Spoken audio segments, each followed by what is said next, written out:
All right, investing in the real world. My partner Michael has a story to tell. He is a new suburban homeowner, but it didn't happen without a little bit of complication regarding his investment portfolio. We'll be right back. We'll tell the story.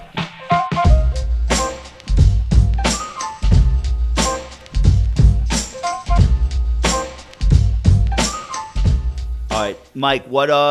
So what happened? The house is still standing. You've been there for a week. You haven't burned it down yet. That's good. What was the issue though with your portfolio? Tell us what happened. All right. So I signed the deal to buy my house, and the closing date was February 15th, and that was probably around end of November or so.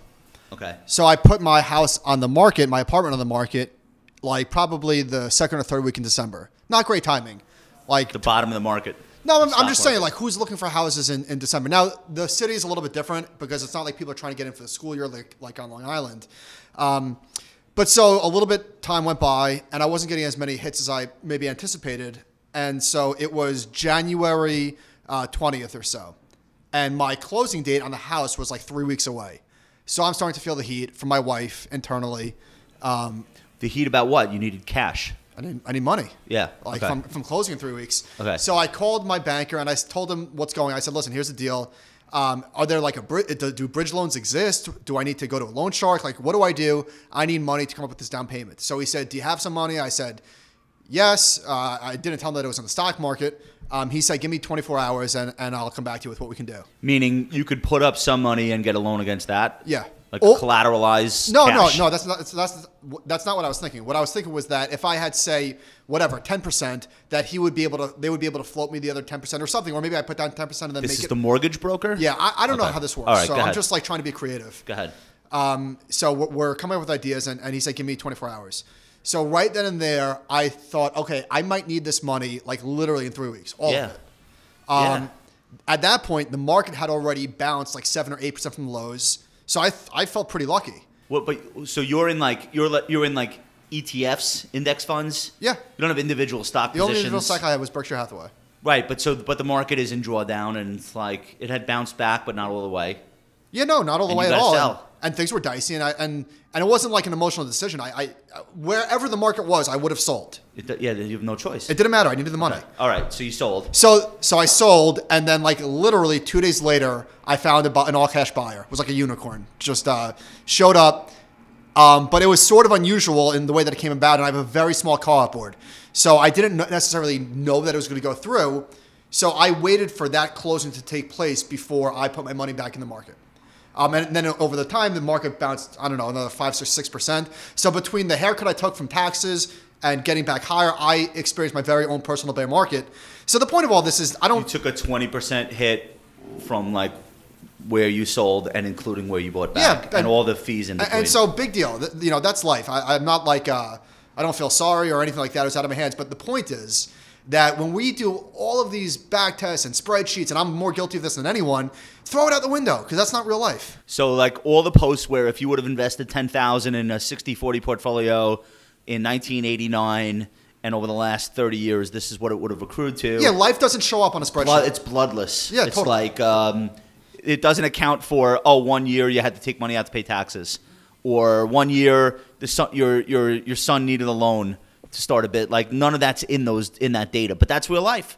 I mean, now, so I don't know about throw it in the garbage, because I think when you're doing back tests and you're trying to approximate what an ideal experience in a portfolio would have been, assuming that there's any chance that you'll see the same thing in the future.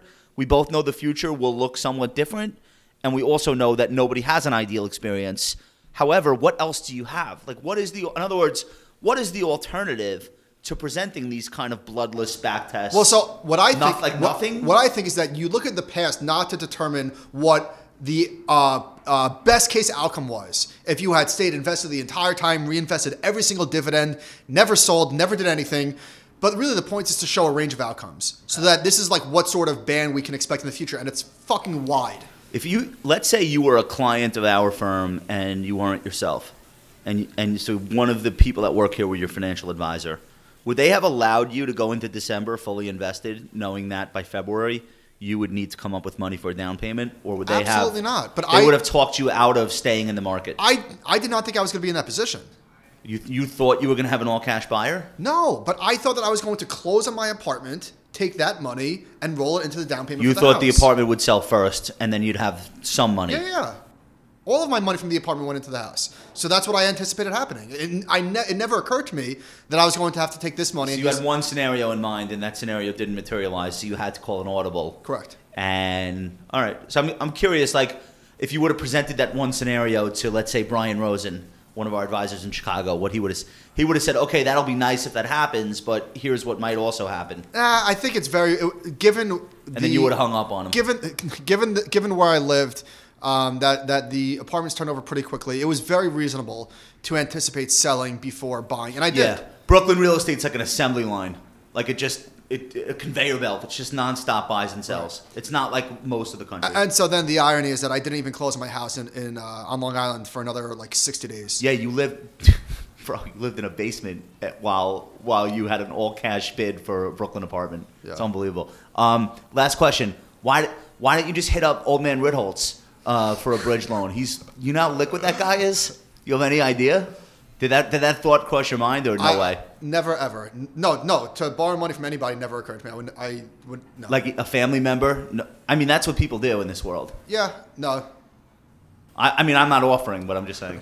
All right. Let us know what you think. Should you be fully invested heading into a scenario where you might need to come up with a down payment? The obvious answer is probably not. That's not the obvious answer. But if you're in liquid securities that you can sell quickly, maybe it's a risk worth taking. I think you need to consult a financial advisor, and maybe Michael will the next time he sells his home.